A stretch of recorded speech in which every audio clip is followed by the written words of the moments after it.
Hello and good day to wherever you are listening. Bonjour, où que vous soyez, nous sommes vendredi 5 mars 2021, je m'appelle Christian et je vous souhaite la bienvenue au cours de cette conférence de presse de la Covid. Nous avons une interprétation simultanée dans les 6 langues officielles des Nations Unies, l'arabe, le chinois, le français, l'anglais, l'espagnol et le russe, ainsi que le portugais. We'll have a special guest that Dr. Tedros will introduce to you shortly.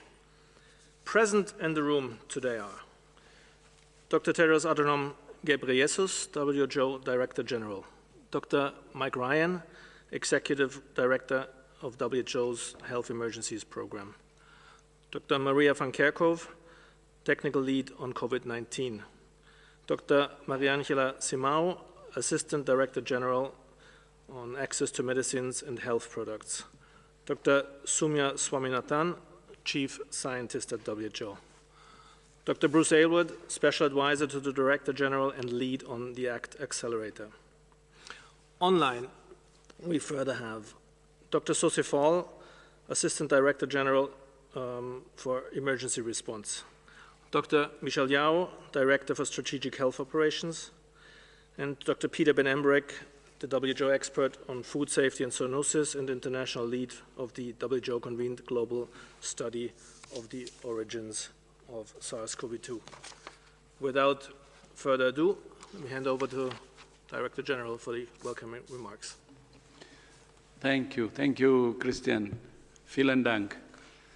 Good morning, good afternoon, and good evening.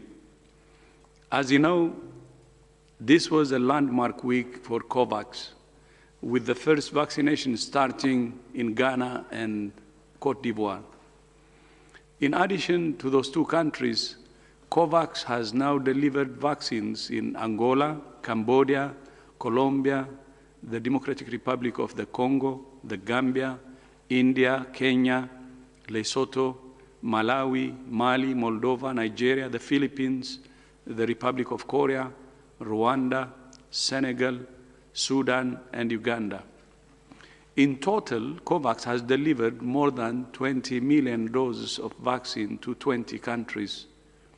In the next week, COVAX will deliver 14.4 million doses to further 31 countries. That brings the total number of countries to 51.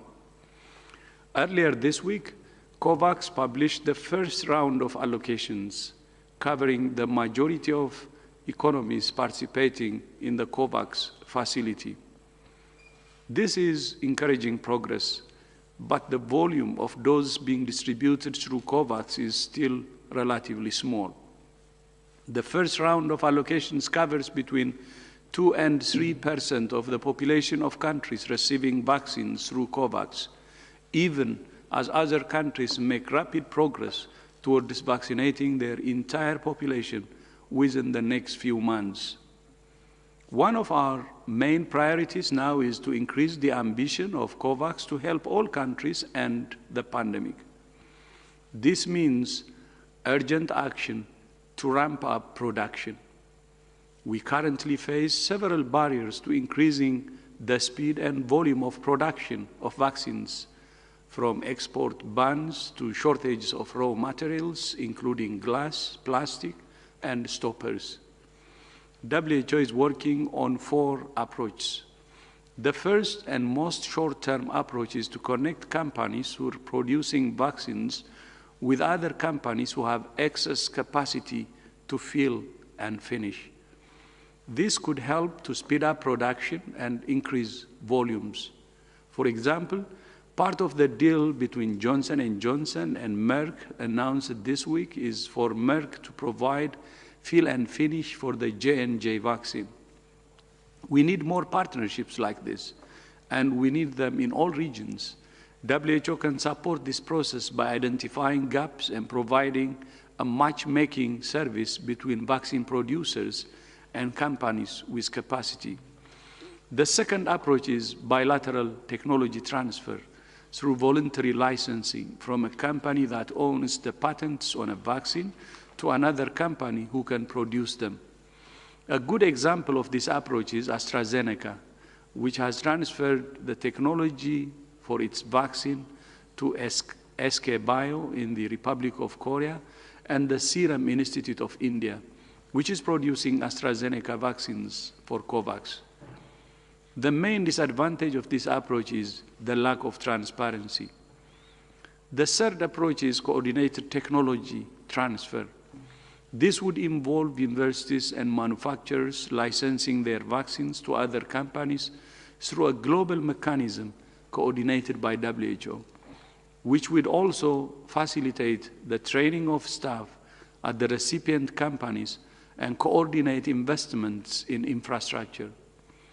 This provides more transparency and a more coherent global approach that contributes to regional health security. And it is a mechanism that would increase production capacity not only for this pandemic, but for future pandemics and potentially for the production of vaccines for routine immunization programs. In fact, WHO has done this before. After the spread of H5N1 influenza in the mid-2000s, WHO supported technology transfer for the production of pandemic flu vaccines to 14 countries, increasing global capacity by more than 700 million doses. And fourth, many countries with vaccine manufacturing capacity can start producing their own vaccines by waiving intellectual property rights, as provided for in the TRIPS agreement. Those provisions are there for use in emergencies. If now is not a time to use them, then when? This is unprecedented times, and we believe, and WHO believes, that this is a time to trigger that provision and waive patent rights. We thank South Africa and India for their proposal to the World Trade Organization to waive patents on medical products for COVID-19 until the end of this unprecedented pandemic. Next week, WHO and our COVAX partners will meet with partners from governments and the industry to identify bottlenecks in production and discuss how to solve them. To speak more about the potential for technology transfer, today I'm delighted to be joined by Dr. Mary Paul Kinney, the chair of the Medicines Patent Pool Foundation. Mary Paul is no stranger to WHO. Until 2017, she served as WHO's Assistant Director General for Health Systems and Innovation. She is now the Director of Research at INSERM, the National Institute of Health and Medical Research in Paris. Mary Paul, it's always a pleasure to welcome you back to WHO. You have the floor. Thank you very much. Thanks so much, Dr. Tedros. As usual, it is a great pleasure to come to WHO, albeit virtually, and to contribute to the work of the organization. As requested by President Macron of France when he recently convened the principles of Act A in trying to address production issues, what is clear is that we need to be looking at what can be done now in the short term, while we are also looking at the longer term. So as you said, in the short term, while manufacturers with vaccine currently approved seem to have secured capacity to fill all the bulk vaccine they can produce, there are many other products which are in the process of being tested or considered for approval, for which the supply of bulk vaccine is likely to exceed filling capacity. For these manufacturers, access to filling line at drug facilities around the world may greatly increase output. Then there is a medium-term strategy. Existing manufacturers have already established a number of bilateral technology transfer agreements, and many of the vaccine registered in at least one country are already being produced or are in preparation, therefore, for production in other countries. While this is enabling an increase in the global supply, this supply still falls short of demand, and this activity must be increased. And finally, there is a longer-term strategy which will draw from the experience of WHO with influenza vaccines. Those of you who knew me in the years 2006 to 2017 know that this technology program, now headed by Martin Friede, remains one of my legacies at WHO. Under the leadership of WHO, many partners would need to be involved in this work, including many that are already active in COVAX. The Medicines Patent Pool is pleased to support this three-pronged approach by leveraging our close relationships with generic manufacturers across the globe to help identify suitable partners to fill and finish needs and potential recipients of technology transfer.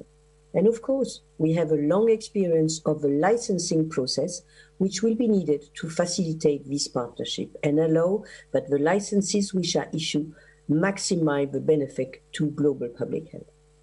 More distributed manufacturing has been pushed front and center by the pandemic. But this is something that we need to address anyway if we are to improve both supply security and the green agenda drive for shorter supply lines. Once again, the pandemic is forcing us to both think outside the box and to move beyond the status quo. And this is what is on the table today. Thank you, Dr. Tedros, for pushing this agenda forward. And Christian, back to you. Thank you, Mary-Paul, and thank you so much for your continued support and collaboration. Merci beaucoup. And Christian, back to you. Thank you, Director General, and thank you, Marie-Paul Kini. With this, we open the round of questions. I remind everyone to raise their hand with the raise your hand button, and then, of course, to unmute yourself when it's time. And only, please, one question per person. We'll come back to you in case we have a second round. So with this, I call upon Kamran from Azerbaijan Real TV. Kamran, please go ahead. So, thank you, Christian, for the connection. Do you hear me? Very well, go ahead. Thank you so much. WHO is one of the founders of the platform COVAX, but we have information delivery of vaccines within the platform COVAX is delayed to many countries. One of them, Azerbaijan. Our government, paid $21 million to these vaccines, but at this time we didn't receive vaccines from COVAX platform. We asked questions to them, but they refused to answer our question. How can you explain it? When we will receive vaccines by the platform COVAX? Thank you so much.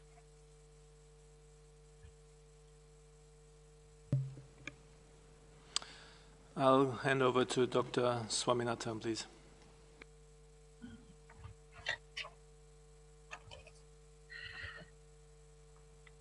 Or Dr. Aylward, please go ahead. Thank you very much, Christian. We're at a point now with the start of the rollout of COVAX, which comprises 190 countries, in which obviously not every country, unfortunately, can be served at exactly the same time. So one of the great challenges has been, how do we make sure the available vaccine is allocated as rapidly and as efficiently and effectively as possible? And there's a number of challenges to getting from what we call the emergency use listing or licensing of a product right down to its use in the country. And this involves activities that have to happen at the international level with the suppliers as well as at the country level. And some of the biggest challenges that we've seen for countries has been putting in place the regulatory authorization for these products, as well as what we call the indemnification and liability provisions for the use of these products. And the regulatory authorizations have to be in place, the indemnification processes have to be in place, the national vaccine plans have to be in place, and then once all that's in place, we've got to be able to link it up with the shipments, the logistics, the purchase orders, etc. So it's quite a complex process, and what we're trying to do now, and you'll see on various websites, make as transparent as possible when we think the products will be able to arrive and when countries are fully ready to receive them. So on the UNICEF website now, they've put an excellent site with a map that shows and the delivery dates for the upcoming shipments of vaccines. On the Gavi site, the COVAX site, you can see when they've actually rolled out. But while we're not in a position, especially through a press conference like this, to talk about the specifics of any one country, usually it's a combination of the factors. Now, the good news is that these factors that I just mentioned around indemnification, around regulatory authorization, the plans, getting the purchase orders in place, these things are getting worked out for almost every country.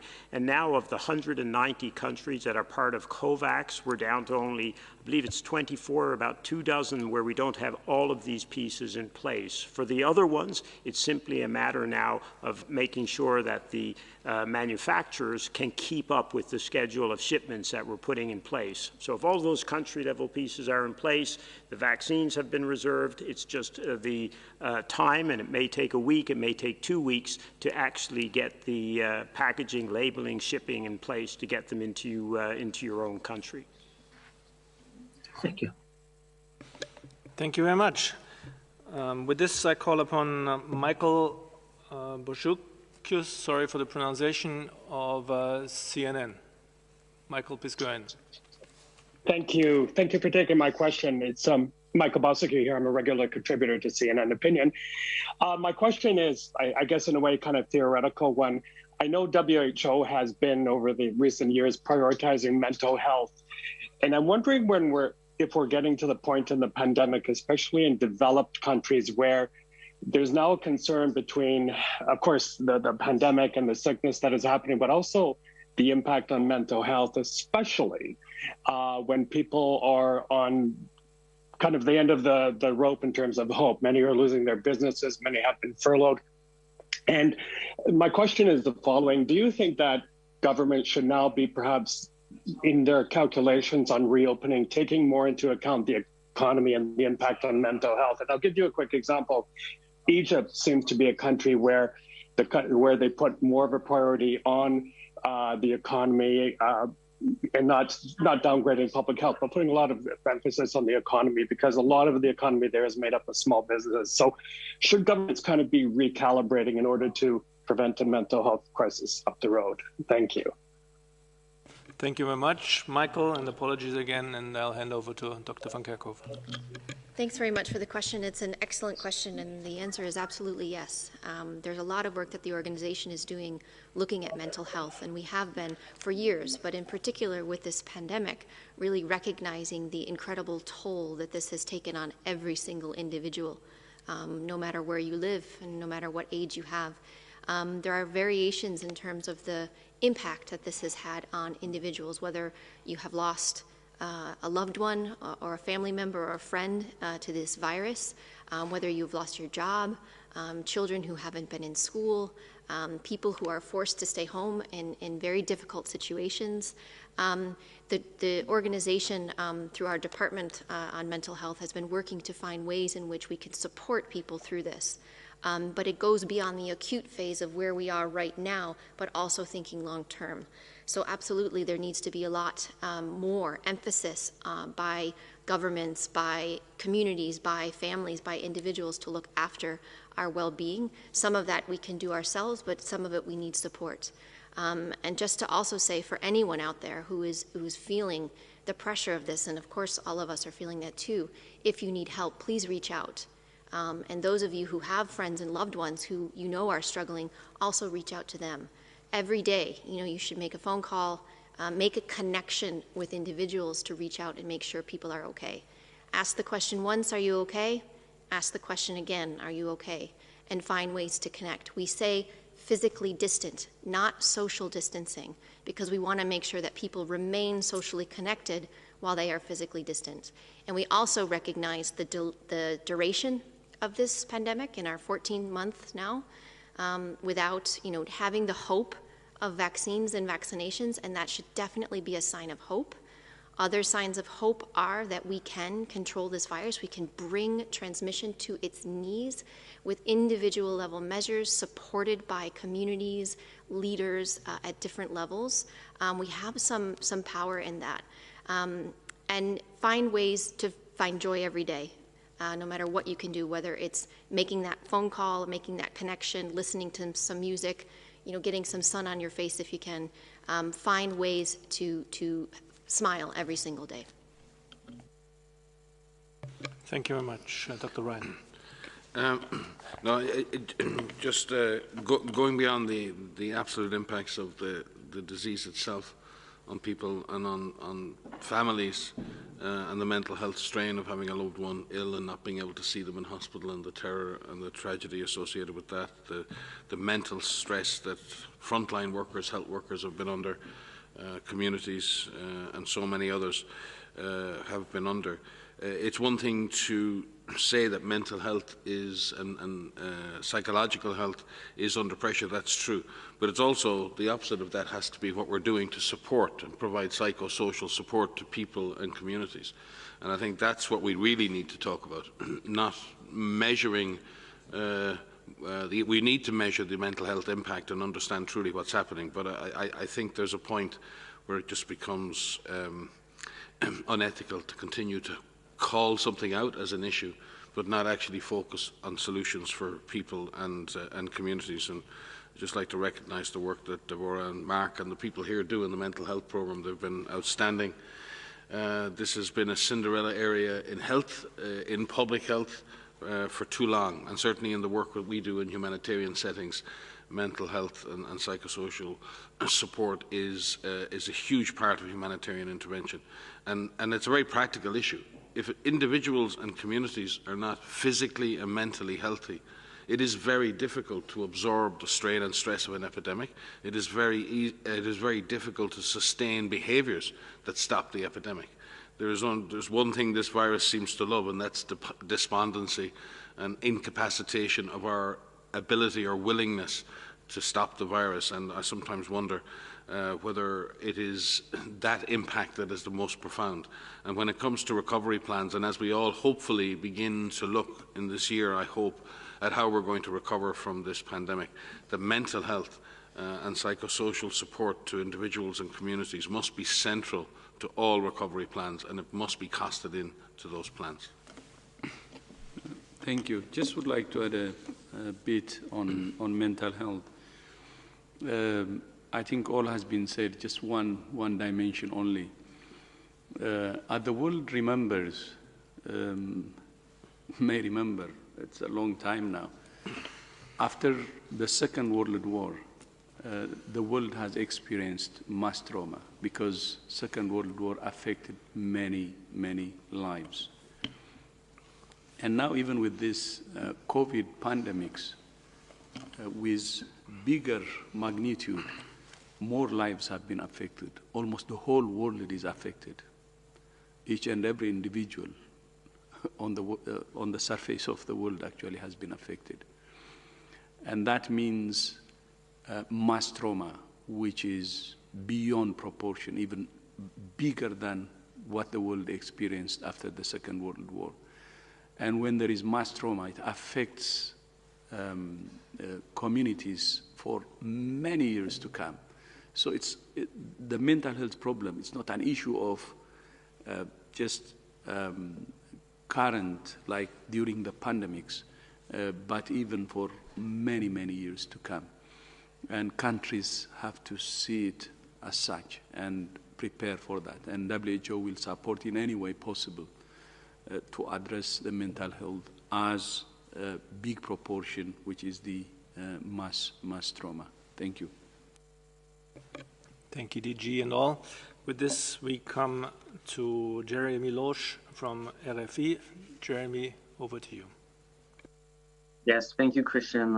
Hello to everyone. A quick one about the report of the interim report that was scheduled for the Wuhan mission. It seems like it's not going to be available anytime soon, and I was wondering if it comes as a personal disappointment for you. I believe we have Dr. Peter Ben-Embrek online. In this case, would like Dr. Ben-Embrek to take this. Peter?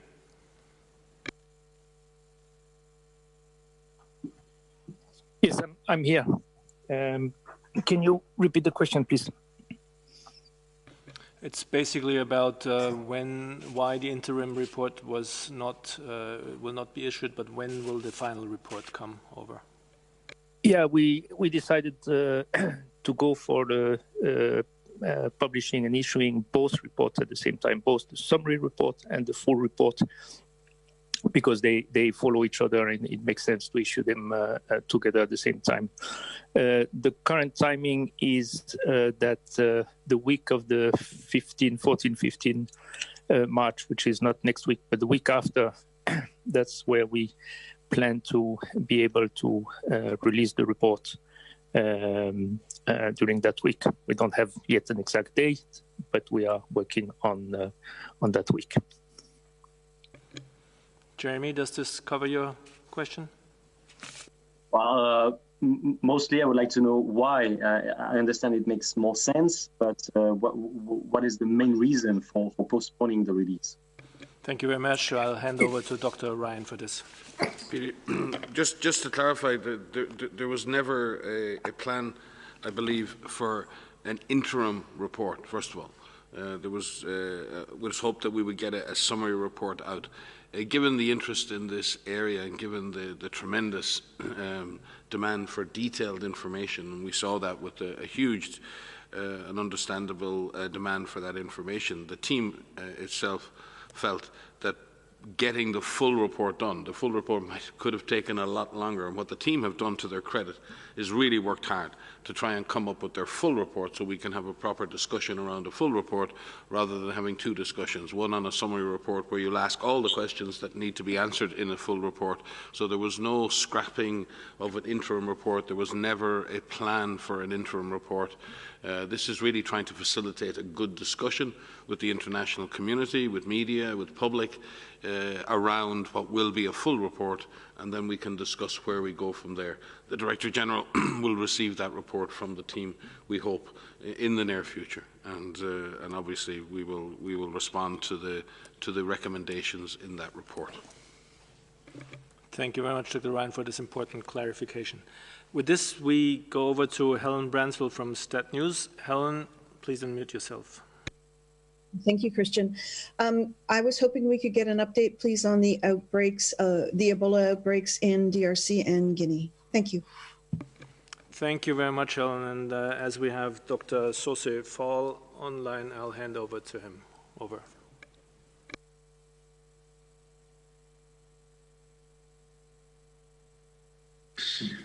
Okay, thank you. Thank you, Ellen, for the questions. As you know, we are fully involved in supporting Guinea and DRC to respond to Ebola outbreak, in addition to the response to the COVID-19 pandemic. In DRC, so far, we have recorded 11 cases, including 3 new cases over the last week. And we are implementing all pillars of the response, using a community-based approach, making sure that also we implement the ring vaccination, contact tracing, and treatment of patients using the available therapies. So far the situation is stable, but as you know, the risk is still high for expansion to other health areas or neighboring countries. The situation in Guinea, in terms of number of cases, we have now 18 cases reported in the zero COVID area. Over the last week, we have recorded 8 new cases. So the response is also ongoing. We have a number of contacts identified, and we started implementing the ring vaccination a week after the beginning of the outbreak, mainly one day after the vaccines arrived in the country. It was really important because we have the capacity in Guinea to conduct ring vaccination. Most of the experts in ring vaccination, even in Congo, were deployed from Guinea. So we are using this local capacity in addition to the people we deploy. We have around now 100 people deployed. As you can see, Dr. Michel Yao, who is the Director of Health Operation, is right now in Guinea, in Zero COVID, reviewing all the pillars of the response to make sure that with partners we are on track using our key performance indicator. But we are not only working with Guinea, we are working with all the 6 neighboring countries, improving readiness based on our assessment, and I'm sure Michel can add more on this. Yes, and Dr. Michel Yao, who's, as we heard, is in Guinea right now. He's Director of Strategic Health Operations. Please go ahead. Yeah, thank you very much. Speaking from Zerekore, close to Cote d'Ivoire and Liberia border. So this is what actually increased the threat of spread to all these neighboring countries. In Guinea, on Tuesday, we had a quite good meeting with ministers coming from neighboring countries, and we agree on some of the process to increase preparedness, because from our assessment, countries were more or less half prepared. This is higher compared to 2014, but we still need to quickly work on some of the response areas, mainly for testing, to ensure that regulations are updated, people are trained for vaccination as well as new therapeutics. This is the key element in this response innovations that we need to bring to people that at least have some experience from the last outbreak. So all these countries agree on information exchange and also to prepare themselves for this innovation, to ensure that they have also simulation exercise, but also make sure that they more and more have a sustainable system within the health system to deal with Ebola that could be recurrent based on the increased contact of the human being with also different forests. Now in Zerekore, where I'm based now, the good thing is that at least all the response areas have kicked off. Now we need, with all the partners, to collectively scale up and ensure that we have a comprehensive and very sensitive alert system, that we have also capacity to quickly isolate, confirm and isolate cases, and we have also a capacity to ensure infection prevention and control. This with the community, because this is the critical part. Working closely with the community is a part of also lesson learned in Eastern Congo. So all these processes are ongoing. In DRC situation is more or less stable, but here in Zerekore, too early to say. We had one case yesterday, and we need to ensure that all the components are up to speed. So this is what we are doing as WHO and all the experts deployed on the ground. Over. Thank you very much, Dr. Fall and Dr. Yahoo. With this, we move to Sarah Teofilo from Correio Brasiliense. Sarah, please, unmute yourself. Hi, thank you for taking my question. We are seeing here in Brazil a change in the profile of ICU admissions. Before, the patients were older, and now the authorities from Brazilian states say they are seeing younger patients in the ICU. I'd like to know if this has been seen in other countries, and what could help explain this change in the profile. Could it have anything to do with the variants? Thank you. Thank you, Sarah. Let me hand over to Dr. Van Kerkhove, please. Thanks, Sarah. Thanks, Christian. I will begin. We have seen similar patterns in other countries where there's a slight shift in the age profile when we have additional waves of infection, additional peaks of infection in different countries. Part of this is due to the nature in which populations mix. In some countries, when interventions and stay-at-home measures and other measures have been lifted, the first groups to lift those measures tend to be younger individuals heading back to work and whatnot. And we see a shift in the epidemiology because those who are out and about tend to be younger, and those are the ones that are getting infected. And we have seen, with increasing case numbers in individuals, you will see increased hospitalizations and you will see increases in ICU. So that is something that we have seen in other countries.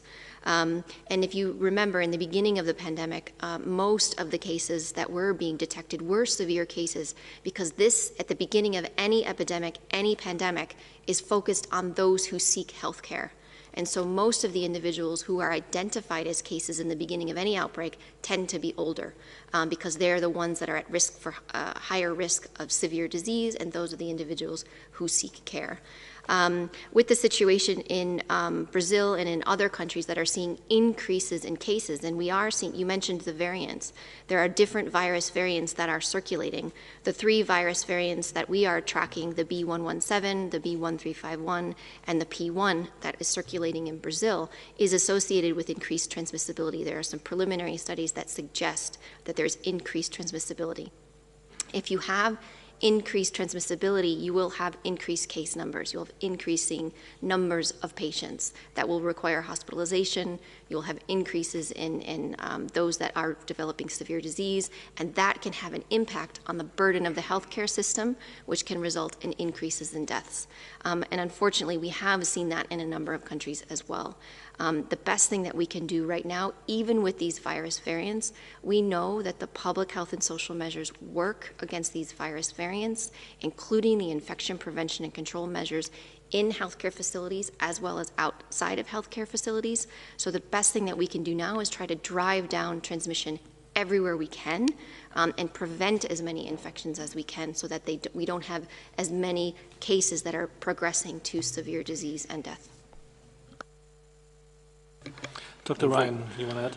Well, just to emphasize what Maria said, there's clearly been a nationwide increase in Brazil, and that's north to south. And that Manaus and Amazonas was really in a very, very difficult situation quite recently. The number of cases and the intensity of that has dropped, but the problem is still very, very much there. And even in Amazonas right now, we're still talking about 80% plus ICU occupation, and overall COVID-19 bed occupancy is nearly 60%, and that's in the context of falling numbers. So that pressure is still there. But what we've seen is similar patterns starting to emerge in other parts of Brazil, particularly in the northeast and even all the way down to the south. We see similar patterns. What Maria said, I think, is key. The public health and social measures, the behavioural measures, stop all of these strains or variants. And we really do. Now is not the time for Brazil, or anywhere else for that matter, to be relaxing. And I say this, I have the same feeling myself. The arrival of vaccine is a moment of great hope, but it potentially also is a moment where we lose concentration. If I think I'm going to get a vaccine maybe in the next few weeks or the next 6 weeks or the next 2 months, maybe I'm not so careful anymore. Maybe I think I'm through this, right? You don't need a whole lot of people to start thinking like that we give the virus opportunities to spread. We saw that in Europe. We saw that coming up to the Christmas period. Small changes in the behaviour of a large number of people can lead to huge changes in the epidemiology of this virus. I think we need to have learned that by now. So when we change our behaviour, the virus changes in terms of its capacity. So we need to adapt our behaviour carefully, systematically, and we need to be very careful when exiting public health and social measures, however difficult they are. The states and the municipalities there's 5,600 municipalities in Brazil, I think. Mariangela will tell me if I'm wrong. It's a complex country. Each and every one of those municipalities is unique. They're all fighting very, very, very hard, and they all require, and the states and the government of Brazil require our full support. But the story in Brazil can be and will be repeated elsewhere if we stop implementing the measures as we need to implement them. We need to support communities to do that, not criticise communities who do that. And this is going to be the case in the Americas, in Europe, and everywhere else. The process of realising the benefits of vaccination are going to be about doing the other things really well. Keeping up our own personal behaviour, maintaining public health measures where we need to until we're sure we can control the disease, getting our public health and surveillance measures back in place. Many countries have stopped doing case finding and contact tracing because they've had such intense community transmission. Well, are you ready to start again as these numbers fall, as vaccines start to get rid of the deaths and of the hospitalizations, and the pressure comes on to open up again? Are governments ready to go back to doing cluster investigation, expanding testing, extending rapid testing to as many people as possible? These are the things we're going to have to put in place if we're going to exit the kinds of lockdowns and the kinds of measures that have all affected our lives so much. We need to put in place strong continuation of our own behaviours, strong surveillance, very powerful vaccination for all who need it. And if we get those three things right, then I believe countries can begin to think about how they exit these very severe public health and social measures. And I'm really concerned right now, I really am very concerned, that all of us, governments and individuals alike, think in some way psychologically, and I understand what's driving that. We think we're through this. We're not. And countries are going to lurch back into third and fourth surges if we're not careful. I hate to be the party pooper here, but that's unfortunately the way I see it. And we should not waste the hope that vaccines bring. We should not waste the precious gift that vaccines will bring by dropping our guard in other areas. It's really, really important. I fully agree. The situation in Brazil is very, very concerning. If we check the figures, maybe compare what the number of cases were in November 2nd, the week of November, to 114,000. And it has been continuing to increase constantly and reached now, week of February 22, around 374,000 cases. And it's not the number of cases. If you take the number of deaths, in November, the week of November 2, it was 2,538. In February, the week of February 22, it's 8,000 deaths per week from 2,500, constantly increasing again. When we saw some declining trends in many countries the past 6 weeks, the situation in Brazil was either on the increase or just plateau. But of course, more of a tendency to increase. I think Brazil has to take this very, very seriously. And as my colleagues said, while doing everything to roll out vaccines, but in the whole country, aggressive use of the public health measures, social measures, will be very, very crucial. Without doing things to impact transmission or suppress the virus, I don't think we will be able in Brazil to have the declining trend. So I'd like to underline that the situation is very serious and we're very concerned, and the public health measures that Brazil takes should be aggressive while also rolling out vaccines. Thank you. Just one thing I forgot to add, because I think the journalist asked this question about the variants. There are many variants that have circulated in Brazil, but the P1 variant has become dominant. We are concerned about the P1 variant. It carries some very specific mutations that confer on the virus very particular advantages, particularly around transmission. And there is no question that it has added to the complexity of the situation that Brazil faces.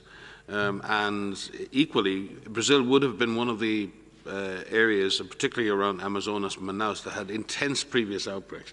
So again, there is no question that a proportion of these cases that are occurring now are reinfections, potentially due to waning immunity or due to the fact that the virus new variants may be evading the immunologic protection of natural immunity, which in itself means we have to be very careful with vaccines and ensuring that the vaccines work against these strains. It's really important, for example, there's a really, really good genomic sequencing network in Central and South America. We need to support those networks now to do really intensive genomic sequencing, to share that information, to link that information to the metadata around clinical and epidemiologic factors. We need to be able to support those superb scientists, and I've seen some wonderful presentations over the last couple of days. There's some excellent papers in preprint, really around the situation in Brazil and surrounding countries. So South America in particular, and the scientists in South America, deserve our full support to fully understand the dynamics, because this is important for the rest of the world. We need to fully understand the disease transmission dynamics, the variant dynamics occurring in Brazil and in other countries, so we can fully understand the implications of this going forward, both for our control measures and for our vaccination and diagnostics. But what we can say, based on what we've observed, is that the public health, the behavioural measures, the things that protect you against the original strains still protect you and your community from P1 strain or any other strain. It is still our best bet. Unfortunately or fortunately, it is still in our hands. Our risk, to an extent, is in our hands. But it's very hard for communities, particularly in countries like Brazil, where you have large urban populations and people may not have access to services. It's very hard to ask people to physically distance and wear masks and do all of these things when they don't have the resources to do that without the support of the state. So I think this is a moment where all countries need to re-examine how much support they're giving to communities to sustain these behaviours. Thank you. Yeah, sorry for coming back again, but always maybe just one more last thing. You know, the situation in Brazil, of course, we said we're very much concerned, but the concern is not just about Brazil only. You know, Brazil neighbors almost the whole Latin America. Many countries, I don't know, except 2 or so. Means if Brazil is not, serious, then it will continue to affect all the neighborhood there and beyond. So this is not just about Brazil. I think it's about the whole Latin America and even beyond. So there should, application of serious public health measures is very, very important. So as it's such a hot issue, let me hand over to Dr. Swaminathan as well. Thank you, Christian. And yes, I just wanted to add the point to what's already been said about trying to understand more about the disease. You asked about, young people being in ICUs and what could be the potential reason for that. We've learned a lot about this disease, and it's happened because of international collaboration and sharing of data and information. We have, the WHO has a patient clinical data platform that we encourage countries to, encourage doctors to provide the patient information. Currently, I think we have 80,000 patient records there. So what the advantage of a system like that when we share data globally is we start understanding much more about the disease. What we know about the risk factors, for example, one of the major risk factors for severe illness is obesity. And unfortunately, many countries in the Americas have very high obesity rates among adults, as do other parts of the world. And so that is definitely a risk factor. Even if you're young, if you have obesity, then you could be at risk for severe illness. So by pooling data from different parts of the world, from patients at different stages of the disease, we understand much more, and that can then be applied to trying to protect them at an earlier stage. We had a meeting here on Wednesday, on the 6th, to discuss the gaps in the knowledge about therapeutics and why therapeutics is not advanced as much as vaccines have. When we find ourselves in a situation like this where lots of people in the hospitals and you're trying to save lives, it's not vaccines we need, but it's treatments. And really there are only a handful of things we know that work. We know dexamethasone works in people who require oxygen or mechanical ventilation. So we hope that that's a standard of care in all countries now. WHO did the guidelines for corticosteroids way back in September of last year. Since then, we've provided recommendations. mostly negative recommendations on hydroxychloroquine, on lopinavir, ritonavir, and we're currently looking at the IL-6 inhibitors, for which there is some emerging evidence from trials, as well as drugs like ivermectin, which still has very poor quality evidence, but our guideline development group is looking at it. We're constantly updating our clinical management guidelines. It's a living review, a living guideline. Every time there's new evidence, it's put on there. This will help clinicians and those who are looking after patients to provide the best available care. But again, we need a focus on developing better treatments for COVID-19 because, you know, we will have the vaccines, we will have people covered with vaccines. Hopefully we will reduce significantly the number of people who get ill, but there will still be people who catch COVID and who get ill and would need to be treated. So again, a call for more global collaboration. We haven't advanced as much on treatments as we have in vaccines. We need drug developers, we need academics, we need global funding agencies to support this area of work. And Brazil is a leader in research and innovation. It has several very strong institutions, and they can contribute to this global quest. Thank you. Thank you very much all for these important points. With this, we move to Christophe Vogt from Agence France Presse. Christophe, unmute yourself, please.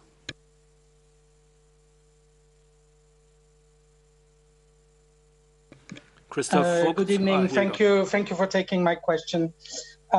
Just one remark, if I may. There was talk of a preliminary report from the from China experts on February 12th.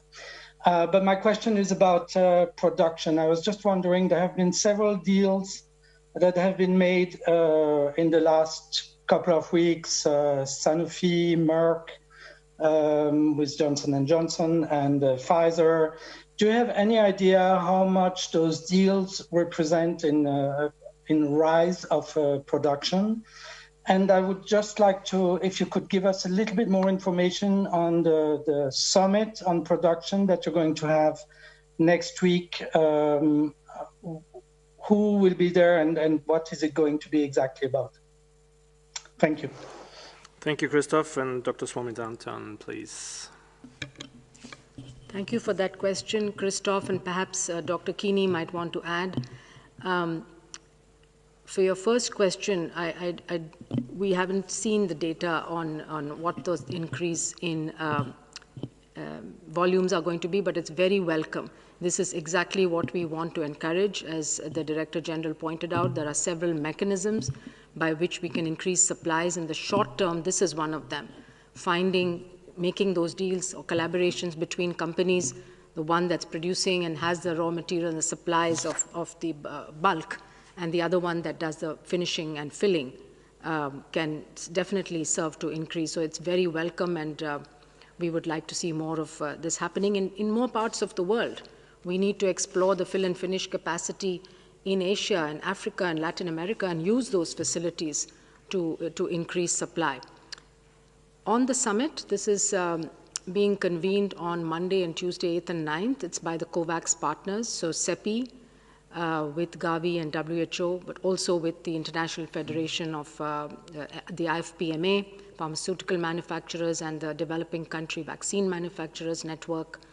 It's essentially to look at, it'll have government representatives, companies, as well as experts to shine the light on the gaps that we have currently in the supply chain of reagents, of raw materials, of products that you need to make vaccines. And these are things that the manufacturers know what they need. There are global supply chains which are not working so well anymore, as well as the unprecedented demand for things like plastic and glass and stoppers and vials and also the raw materials, the chemicals. All of this will be discussed, so the gaps will be identified, but also what the solutions could be. Where do we source these materials from? And hopefully we can do some matchmaking, find some solutions to fill that gap, because that can make a difference again in the short term, even as we're looking at more medium and longer term. So the summit is really focusing on that upstream area of the gaps, how they can be filled, and for solutions to be found. And then WHO will also continue a stream of work on technology transfer that we're now developing with the partners, where we would like to encourage the transfer of technology, be it mRNA platforms or viral vectors, to those recipients in different parts of the world which might have infrastructure and capacity available, but may not have this particular technology. And so if we can arrange the technology transfer in a voluntary manner through interested parties, we can build capacity not just to make vaccines for COVID, but for other infectious diseases, for future pandemics, to address pathogens which kill a lot of people every year, like tuberculosis. So this is really an area which I think, while the pandemic has provided an opportunity, can have an impact beyond the pandemic. But it's going to require a lot of technical work and of course, collaboration and cooperation from those who currently have these technologies that have been proven to work or that are currently in the pipeline, and transfer those to areas which can accept and become hubs. This will also help to build regional health security for the future. We would like to see production happening in a distributed manner in all regions in the world. So I'll stop there. Maybe either Mary Angela or Mary Paul might want to add. Yeah, let me look at Dr. Marie-Paul Keeney first to see Mary Paul. Thank you. Thank you. Just one comment, I think that Soumya covered it very extensively, is that we need to move beyond just IFPMA. So it's excellent that IFPMA companies help each other, but we need also to go beyond. And there are many generic drug manufacturers who have a high record in terms of being able to operate under good manufacturing practices, which could also help on this process. Dr. Simao, please. Just to complement, because we are talking about increasing capacity for increased number of doses, availability to the world, which is excellent. So these bilateral agreements and the all movements to increase capacity are welcome. However, we would like to see more of a commitment to equitable access, right? That once these vaccines are available and there's an increased capacity, that they don't all go to high-income countries, right? That there is a commitment, a strong commitment to ensure that the COVAX facility has access, and because through the COVAX facility we have a mechanism to make these vaccines go to low and middle income countries, upper middle income countries, everyone in this planet. So it's very important that this type of increased capacity helps to the world to achieve greater equity. And the DG has called, our Director General has called many times for industry to commit to ensuring that there is equitable access to the vaccines that are produced. So it's a very good point. Thank you. Thank you very much, and thank you very much also, Dr. Keeney. We have time for one, maybe two more questions. Oh, no, we have one more question, right. And then we change continent. We go to Latika Book from Sydney Morning Herald. Latika, please. Thank you so much to be lucky last, much appreciated. And just to push the friendship, I'm going to ask two questions. Dr. Tedros, you will obviously have seen this letter by the 24 scientists saying that they believe there should now be an investigation held independently of the WHO's own probe because they don't have confidence in what the WHO has been able to unearth in China. Would you agree with that?